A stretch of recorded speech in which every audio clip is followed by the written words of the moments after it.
Most companies usually fail, and not because they don't have a great product or service, and it's not because they don't know how to market and get more customers. It's usually because they don't know how to hire employees. A lot of people talk about making more money, but they always leave out one of the most critical parts in making more money, which is building a great team. And in order to build a great team, you gotta know how to hire employees.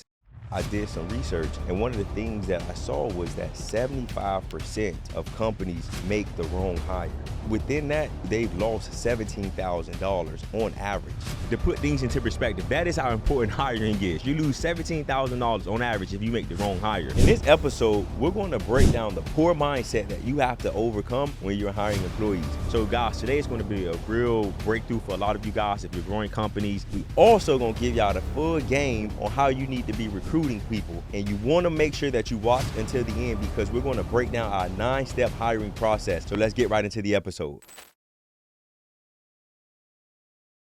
Welcome to another edition of the Expose and Expand podcast show. I'm the man with the plan, Jeremy Mathis. I'm Joshua. I'm going to give you the game, Mathis, and welcome to another episode of the Expose and Expand podcast show, where we expose you to the ideas, the strategies, the struggles, the failures, the people and the experiences that have gotten us from zero to millions. Hiring.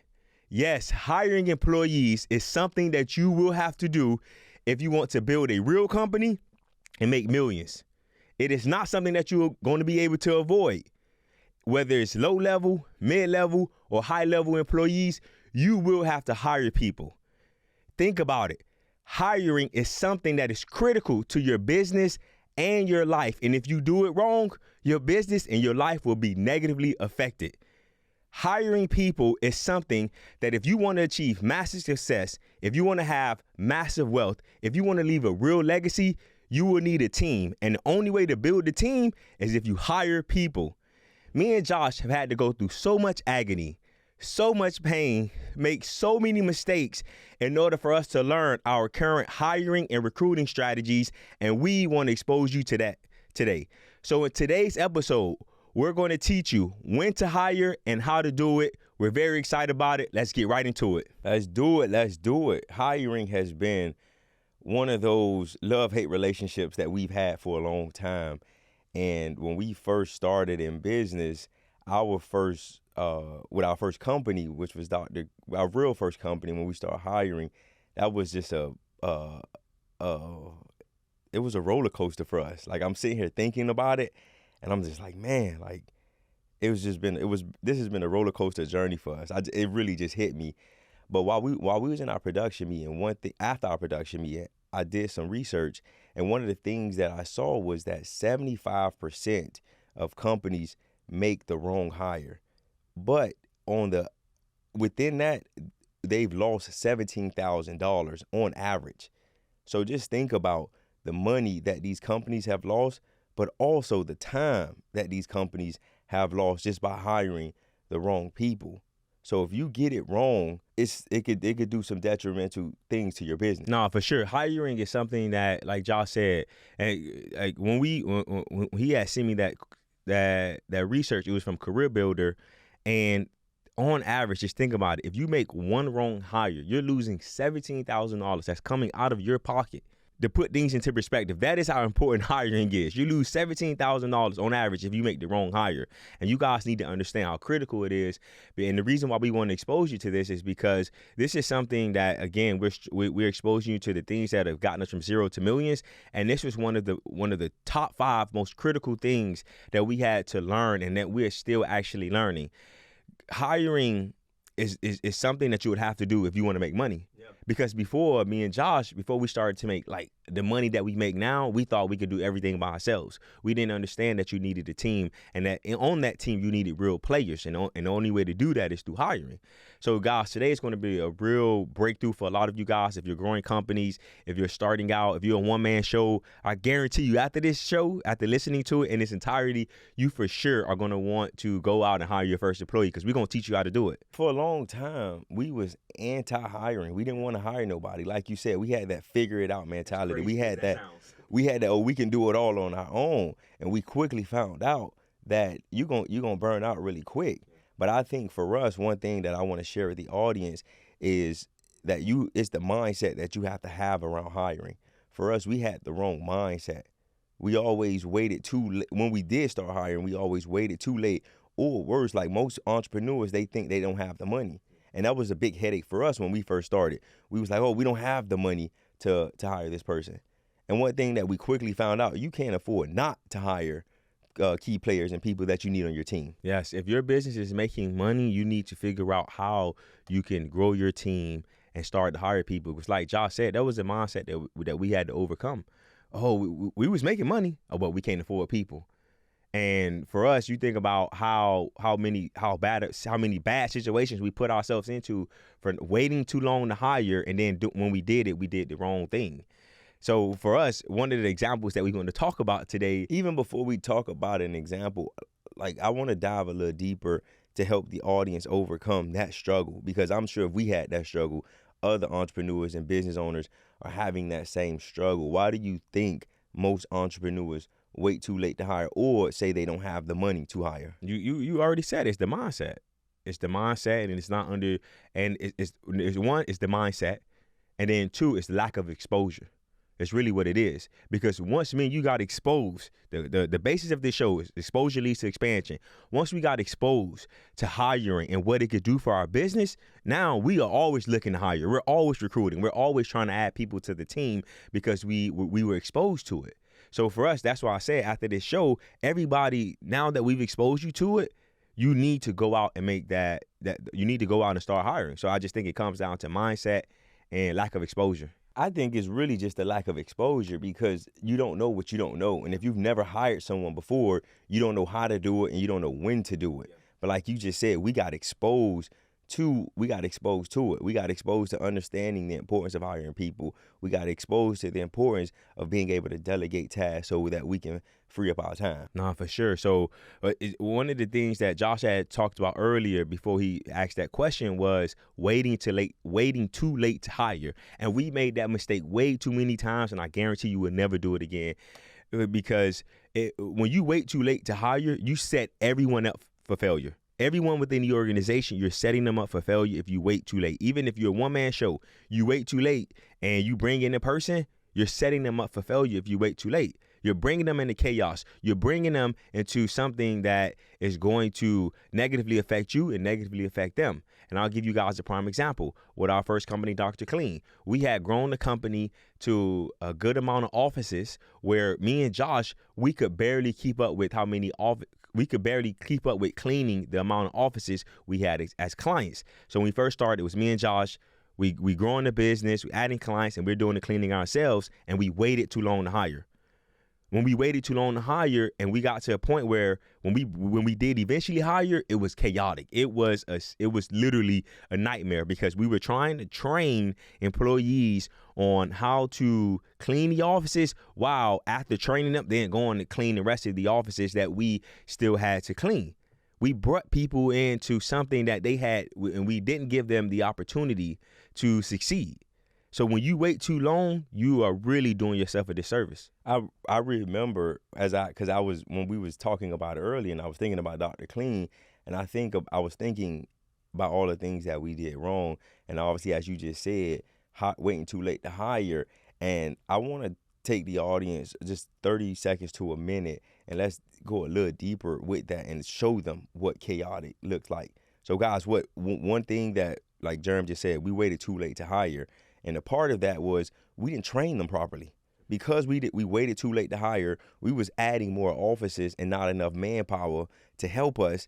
And we gave them 2, maybe 3 days of training, and then we sent them out to clean the offices, and we start wondering, man, we're getting all these negative complaints. And that was just on us, because we didn't hire. We waited too late to hire them, and we didn't train them properly. What are some other things you think from when it came to waiting too late to hire? What are some other issues you think we had when it came to Dr. Clean? Like you said, we had training, and let me see what else. What other issues we had? We didn't onboard people properly. Yeah, we didn't onboard. Yeah, we didn't onboard people. For me, all I remember is really the training and just the chaos that we created. And then because I used to have to take the calls from the customers, and every time we brought on a new customer, and I mean every time we brought on employees and we added offices, I remember constant, just negative complaints, constant, like, man, I think I'm going to go find another company because we didn't do what we needed to do as leaders and we waited too late to hire. But that's not only in that business, but also in our real estate business. We waited too late to hire. We was growing the company, was making money, and we waited too late, and we missed out on so much money because if we had more power, because we got to a point where we knew how to generate leads very, very good, and it was just still me and you. If we would have hired more people, more salespeople, we could have generated more leads and made way more money, but we missed out on that because we waited too late. One thing I want to break down to the audience a little bit on why we waited too late, and this is important. Why it's certain experiences in your life, you have to learn how to wipe out those experiences. Don't forget about them, but don't allow those experiences to dictate what you do in the future because of the negative effects or because of the negative, I guess, repercussions we had with Dr. Clean. We took that same mindset into the real estate company and we said, oh, we could do it ourselves. We don't want to manage we don't want to manage employees. We don't need a team. We can do this all on our own. And we quickly found out that is not the way. So guys, Josh just taught a lesson, and I hope you guys caught it. What he said, and if you didn't catch it, I'm gonna help you catch it. We didn't learn from Dr. Clean that you need to hire early. We took that same bad mindset, even though we had a terrible experience with hiring people, we took that same poor, negative, bad mindset into our real estate investing company. We still waited too late to hire, and we hired wrong. So we didn't learn. And I wanted to point that out because some people listen to us and they think we got it all figured out, and they don't think we make mistakes. Guys, we made a mistake. We didn't learn from it, and we did it again. And the reason why we having this show is because we want to expose you to this so that you don't go out and you make these same dumb mistakes, because it really is a dumb mistake that nobody needs to make. So I want to change lanes a little bit. So when somebody's looking to hire, how should someone determine who their first hire should be? That's a great question. Me and you, the way that we always determine who our first hire should be is two ways. Number one, and we had to learn this, the first thing is, what am I doing that is not helping the company generate revenue? What are all my RGAs, my NRGAs, non-revenue generating activities? I look at my non-revenue generating activities and I say, you know what? I need to hire this out. So if you are looking, you're trying to determine who's my first hire, look at everything that you're doing. Take the time. Do yourself a huge favor. Take the time, write down the list, because this is what me and Josh did. Everything that I do in a day, and over 2 weeks, you're going to see everything that you do, and you're going to start realizing a lot of what you're doing is not generating revenue for the company. So all of those activities, you need to hire somebody to take over those activities. That's the first way. A second way, outside of non-revenue generating activities, is I'll step in. Another way another way you can determine who you need to hire first is the things that you don't like to do or the things that you're bad at. So I'll give you an example. If you're not good at sales, your first hire should be someone to help you with sales. If you're not good at marketing, your first hire may need to be someone who can help with marketing. So the things that you are not good at or the things that you don't want to do or that you don't like doing, that's another way that you can determine who you should hire first. That's a really great question, because I remember being lost and like, damn, who should we hire? Who should be our first hire? What should we do? And then a mentor had to tell us, and we had to learn, guys, anything that's not generating revenue or anything that you don't like to do, hire that out. So somebody else can come in and help you guys out. But now somebody may be asking, okay, I know who my first hire should be. What is the next step for me to take? So after you know who you need to hire, what's the next step you need to take, Josh? I think the next thing is recruiting. And one thing that we've learned in our business is you always need to be recruiting. So for you guys that have a business, whether you're ready to hire or not, you need to start recruiting people. And I think of recruiting the same way as college athletes get recruited. They don't wait until signing day to start looking for those players, or even a month before signing day. Months, years before they sign that letter of intent, the colleges are recruiting them. So it's the same thing in business, especially when you want A players. 9 times out of 10, an A player is just not going to get up from where they are and go and join your company. So you need to start recruiting them. You need to start dating them. You need to start courting them, understanding who they are. What are they looking for in the company? and those type of things. So what you're saying is, once I know my first hire, then I need to start recruiting. And Josh, and I want to break down recruiting and what that looks like in several ways that you can recruit. One way is hiring a recruiter. Me and Josh are at a level now in our business where we hire recruiters that go out and that find the talent that we need to bring into the organization. When you hire a recruiter, understand that there is a fee associated with their services, and that fee is usually 25% of whatever the salary is of the person that they're hiring. And if that's too much for you, you can negotiate a flat fee.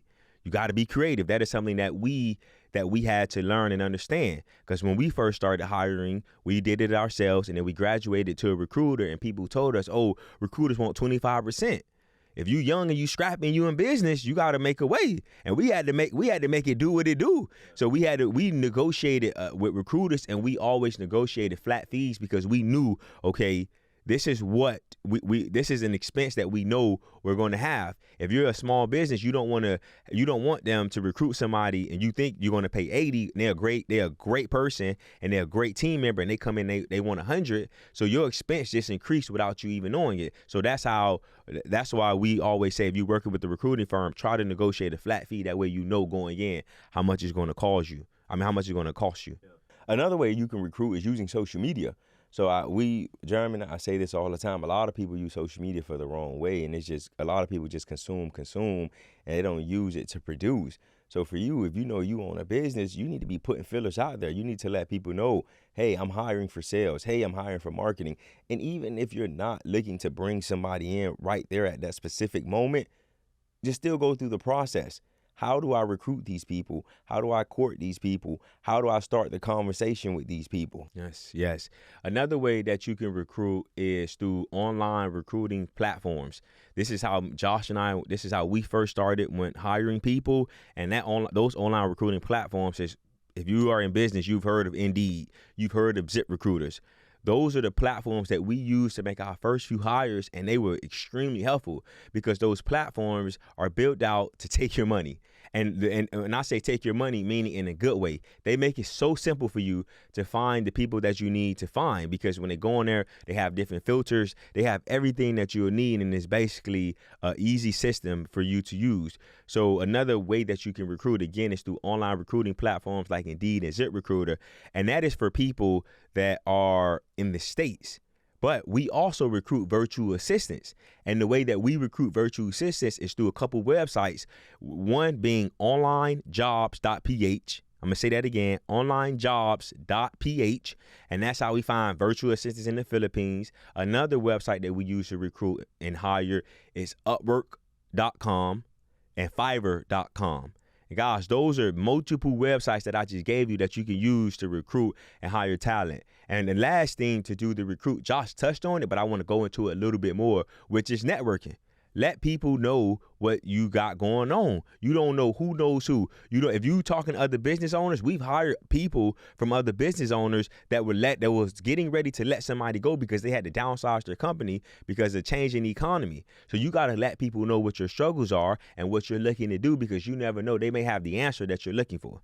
One thing that you said and that I don't want to skip over is let people know what it is that you're struggling with.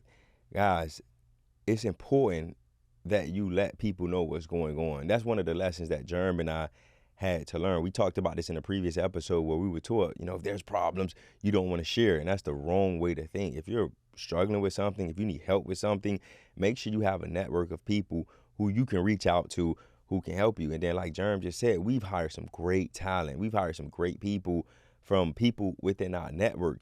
Even when it comes to our real estate investing business, now we're in this networking group, and we have a group chat. And within that group chat, anytime somebody's looking to hire someone, whether it's a contractor, whether it's a dispo person, or whether it's an act manager, we can ask in that group. And several times, not only us, we've been able to find skilled laborers that we need for our work, but other people have been able to find people that they need for their business as well. Got you. So far, we've helped people understand the mindset that they have to overcome to hire. We've helped them understand how to find the right person, how to make your first hire. We've helped people understand exactly what they need to, what happens when you wait to hire. We helped you understand how to recruit. Now we want to take you guys step by step and we want to give you step by step blueprint of our hiring process and how we hire. We're not saying this is the best thing. We're not saying this is how you should do it. We're telling you exactly what works for us. Something that we do in our business every single day for us to hire employees. So step number 1 is to create a repeatable process. What that means is if you're growing a company, you're growing a real company and you're on your way to making millions, that means you're going to have to hire over and over and over and over again. To make your life easy, create a process. And that process needs to be everything that you need to do to bring an employee into your organization. So what that means is you create a process. How are we going to recruit? Once we recruit and somebody submits an application, how are we going to look over the application? What are we looking for in the application? What questions people need to ask? You need to understand how are you going to schedule interviews? How are you going to communicate with the prospect when they first apply? Is it going to be over email, over text message? So you need to think about everything that's going to happen when you hire that employee or when you're hiring people, and you need to create a process so that you can make your life easier in the future. Because again, this is something that you're going to have to do over and over and over. And you want to avoid the mistake that me and Josh made was you hire somebody, they come in, they working, and then you're like, damn, I got to make another hire. And you forgot everything you did before. And you got to start the process all over again. And me and Josh, as crazy as it sounds, just letting you know, gosh, know our mistakes. We made probably 10 hires within our real estate business before we created the process. We got tired of banging our head against the wall saying, dang, what did we do last time?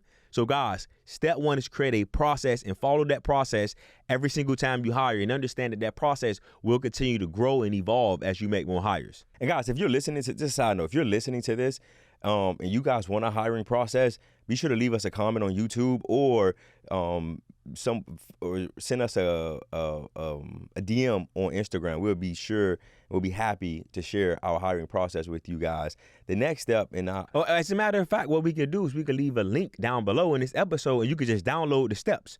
Okay. We'll create a process, and we're going to leave a link down below, and we're going to go over and all the steps that we're going to go over right now. We'll just put it in the document. You guys can go ahead and download it. Our gift to you. The next thing that you want to do is create a clearly defined job description and scorecards. The first step of success is clarity. So you want to ensure that new hire that you're making, they're clear on exactly what they're responsible for and what they're going to be held accountable for. And in regards to the scorecard, that is a way to let that new hire know on what they're going to be graded on. So that scorecards let them know, hey, when you come in, this is how we know if you're doing what you're supposed to do based off these metrics here. Yes, Josh, please listen to what Josh said. Do what that boy just said. I'm telling you, you want clarity. You want everybody to know exactly what they're going to be doing and what they're going to be graded on. Ask us why we're stressing this. Ask us why we are stressing this. Please, guys, make sure you take the time to do it. Don't just bring somebody in and just tell them do this and this and this. You want everything on paper so that they can see it, so that they can know what they're getting themselves into and know what the expectations is, because that's essentially what the scorecard is. You're setting the expectations. Now, step number 3 is you want to show them a growth plan. What does that mean? 2 things. Number 1, you want to show them when you come in to the organization, you're making X amount of dollars right now. If you want to increase your salary, here's certain things that you can do without being promoted to increase your salary. So if the prime example of this is sales. The best way to hire a salesperson is you help them come in and help them understand, hey, year 1, you're probably going to make $85,000 to $90,000. If you want to increase your salary, here's how you do that. You need to do X, Y, and Z. You need to show them a path of how they can make more money with you so that they can be locked in and they can see it. That is one part of creating a success and growth plan. The second part of that is helping people is creating an org chart.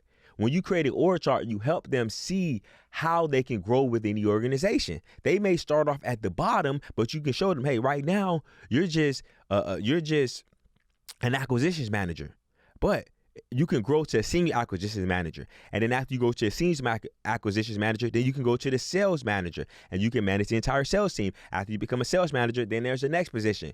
You want to show people that there's room to grow within your organization, not only monetarily, but also in their job titles and in their success within your company. So step number 3 is create a growth and success plan for your employees, so when they come in, they can see the opportunities that available within your organization. And that's a good point that Jerm just made, guys. Especially when you're hiring A players want to see that they can grow, not only just in the money that they make, but also in the position. So that is a critical step, and that's something that Jerm and I learned. And it was actually somebody who was trying to hire.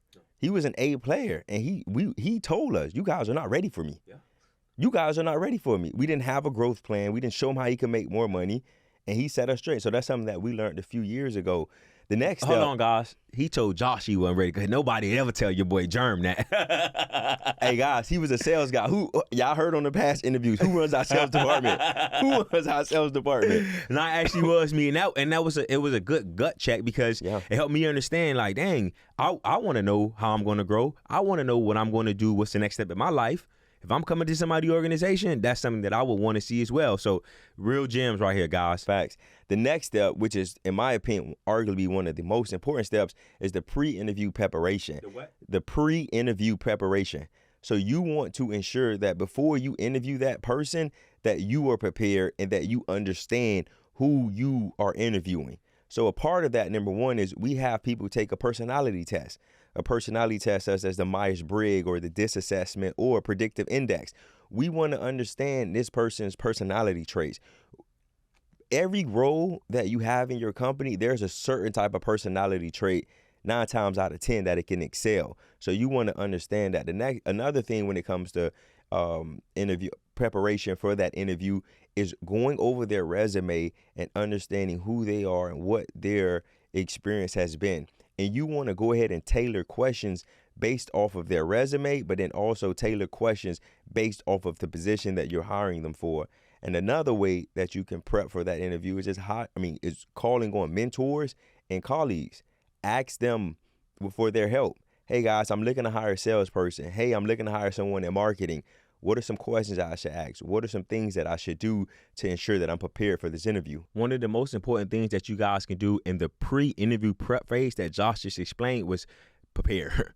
And set out and create questions that will really help you understand the person that you're about to bring into the interview.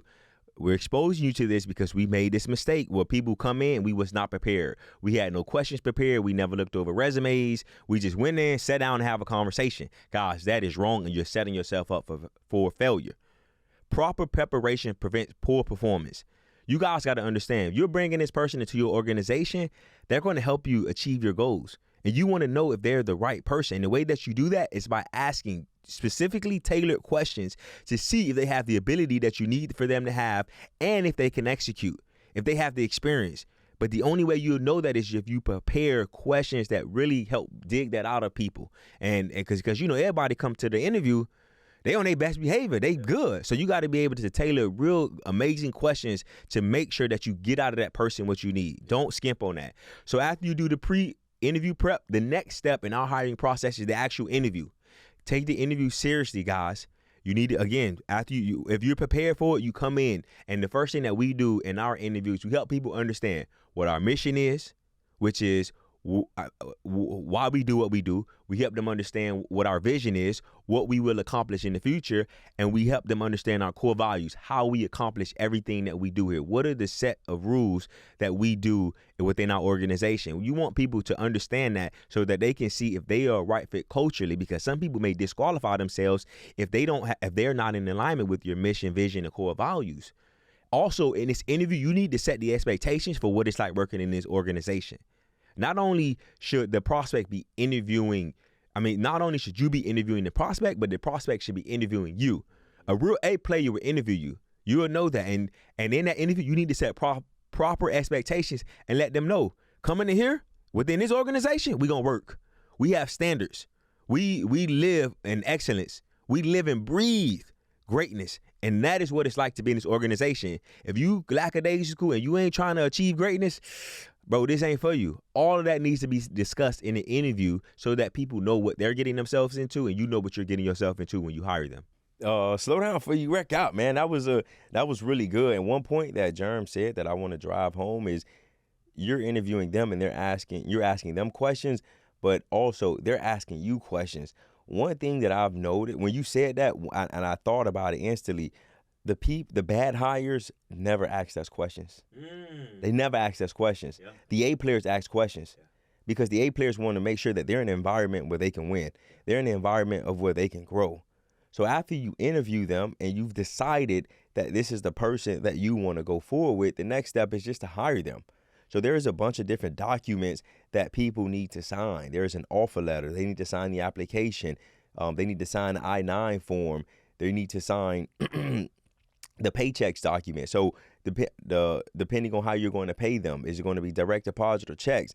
And again, guys, we're going to leave this in the show notes for you for all the documents that we use in our business. But yes, the next step is you want to go ahead and onboard. You want to hire these people. Yes. And guys, don't be lazy when it comes to the documents. The first step that we gave you guys is create a repeatable process. And a part of having that repeatable process is what documents does every employee have to sign?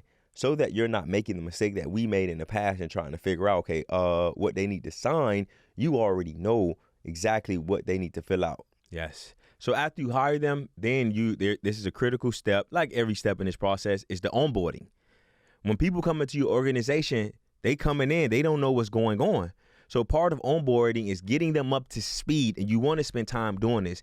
In the onboarding process, we go over the mission, the vision, the mission, and the core values again, and we are setting expectations again to remind them this is why we do what we do, this is where we want to be in the future, this is how we do what we want to do, and everything from A to Z about coming into your organization.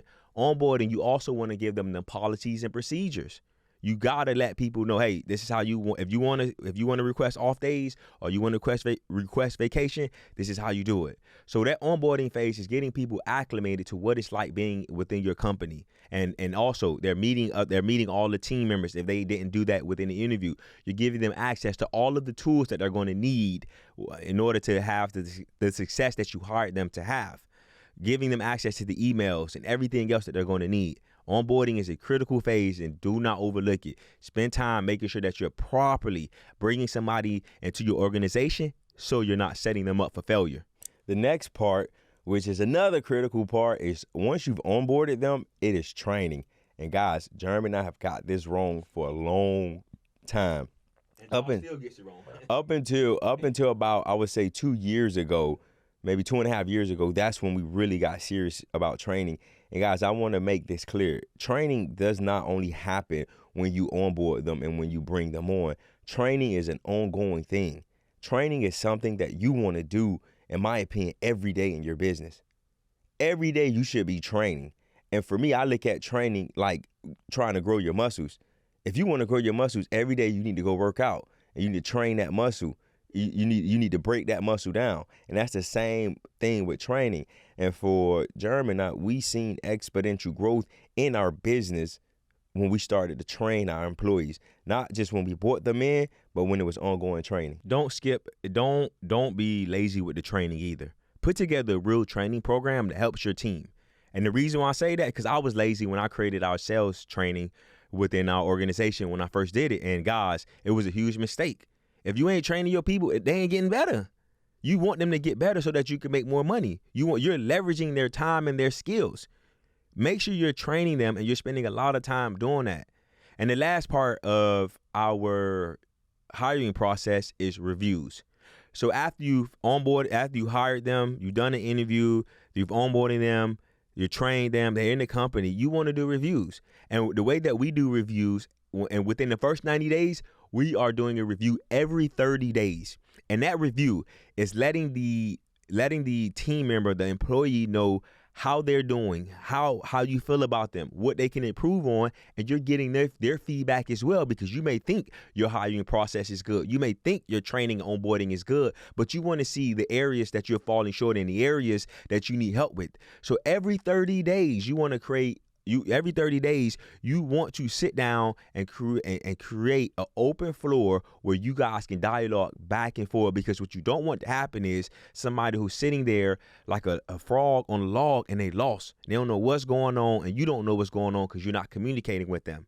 Guys, this process, our hiring process was created from the mistakes that we have made, and we want you guys to avoid that. And that's why we just went through this entire process, and that's why we're going to leave the link for you to download to download it. So before we end the show, I want to give the audience some tips on when they're hiring. So for me, the first tip is be clear on what characteristic traits you're looking for in the person that you're hiring.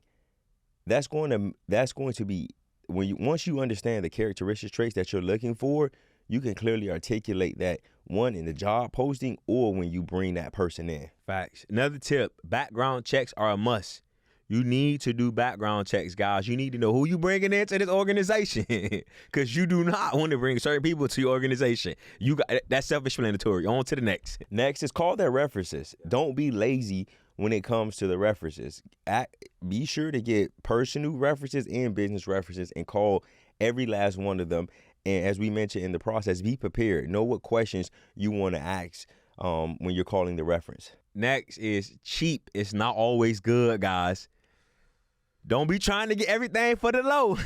Because me and Josh used to take pride in hiring people that were inexpensive, that were cheap. Guys, cheap talent, it will definitely negatively affect your business and your life. Don't be always trying to go cheap. Try to figure out how you could pay somebody the most amount of money that you could afford, because I guarantee you, if it's somebody who's worth their weight, they're going to want to get paid a lot, and you need to be able to figure out how you could do that, because it will for sure help you. Cheap is not always good. Cheap is never good, guys. Cheap is never good. The next thing, which I think is super important, is you want someone that screams that they are an executor. So their resume should say that, their resume should show that they can execute. When you're asking questions, you want to see if this person can execute, because it's one thing for somebody to be able to take direction, but it's a whole nother thing. It's more important to ensure that they can execute on the task that you've given them. That is good. Another tip is don't make any promises. Don't make any long-term promises, guys. All of these tips and all of this entire show is coming from experience. Me and Josh used to show people the growth plan and the org chart. Oh, if you do good, you can go here. You're going to be here. You're going to be here. No, all of that growth plan is showing them the possibilities. You need to help them understand this is not a promise. This is something that is earned. This is something that is not given. If you earn this, you will have growth and success in this company. So don't make any long-term promises to anybody. That's one of the mistakes that you and I made, and it came back to haunt us. We was hiring certain employees, and they came in and we said, hey, yeah, you're coming in here, but we want you to be here. And maybe they're not that person that needs to be here. So that was a great point that Jerm just made. Another tip that I want to give to you guys is understanding that it's okay to do 2 rounds of interviews. So if you're hiring somebody, don't just feel like you have to hire that person the first time you interview them. Be okay with understand that you can bring them back in for a second interview. And on that second interview, you can have other members on your team come in for the interview. Or if you have a mentor that you trust who's great at hiring, bring them in during the hiring process. Yeah, that's a great tip, because for us, when we are making high-level COOs, sales managers, when we're making those hires, we're asking some of our mentors to do the questioning for us and also interview, because they have experience doing that. They have experience interviewing $200,000 of people. We don't have that experience. So yes, you can call and ask them, but if they can if they can help you in the interview, make sure you ask for their help. Any other tips before I recap the hiring process? I would say, and the last thing too is, if you can figure out how you can offer benefits to people. Yes. Figure out how you can offer benefits to your employees. Guys, benefits gets you A players, and they help you keep A players. People, you got to understand an employee's mindset. Their mindset is they want security. Most people work a job because they want security, and they're not built to be an entrepreneur. So if you can offer them some level of security in the benefits, whether it's life insurance, health insurance, dental insurance, or whatever other insurances that are out there, see if you can offer that. And guys, learn from us. Me and Jerm, we never even explored looking at it, and we've lost some great talent because we didn't take the time to go and see how much it would cost us.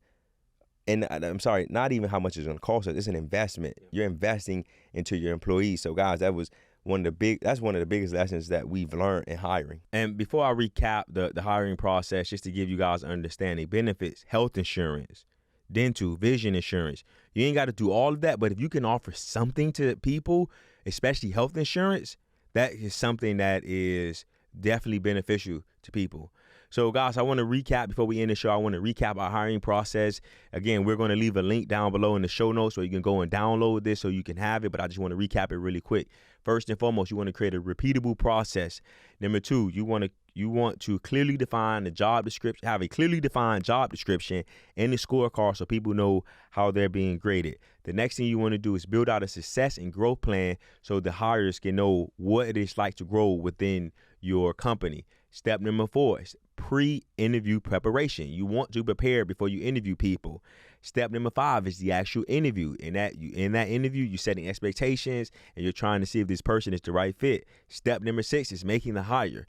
When you're making the hire, what docs need to be signed? Step number 7 is onboarding. You're, again, resetting the expectations, helping people understand policies and procedures, helping people get acclimated and used to what it's like working within your environment. Step number 8 is training. You want to train. Don't skip on the training. And training is something that is not that not only happens within the first month. It's ongoing, guys. And then the last step is reviews. When somebody comes into your organization, we highly suggest that you have a review with them every 30 days, at least for the first 90 days, so you create an open flow of discussion and everybody knows what's happening and what's going on. Anything else you want to add to the conversation before I wrap it up? It's a banger, my guy. Bureau banger. Guys, I guarantee you this is gold. If you don't see the gold in this interview, that means you're in a place where you still need to grow. I wish somebody did this interview and somebody had this conversation for us as we've been going through our journey, because these are hard lessons that we had to learn. These are lessons that if you master everything that we said in today's show, it will set you up for success. You will build a real company and you will make millions, guys, if you master hiring. It's something that is inevitable. And if you want to create great things, you have to do it. You have to build out a team. And that starts with hiring. So as you know, we have our gentleman's agreement. If you're listening on the podcast players like Apple, Spotify, or Google, or any of the audio players, hit that follow button and hit that and leave us a 5-star review and leave us a comment as to what some of your takeaways that you got from the show or things that we can do better to help you guys grow. Also, if you're listening on YouTube, hit that subscribe button. We want the show to continue to grow, and share this episode with somebody that you know will benefit from this episode, because if somebody's an entrepreneur, this episode will benefit them. If you're an aspiring entrepreneur, you need to listen to it as well. So make sure you guys share this. Expose and expand. Peace. Expose and expand. Peace.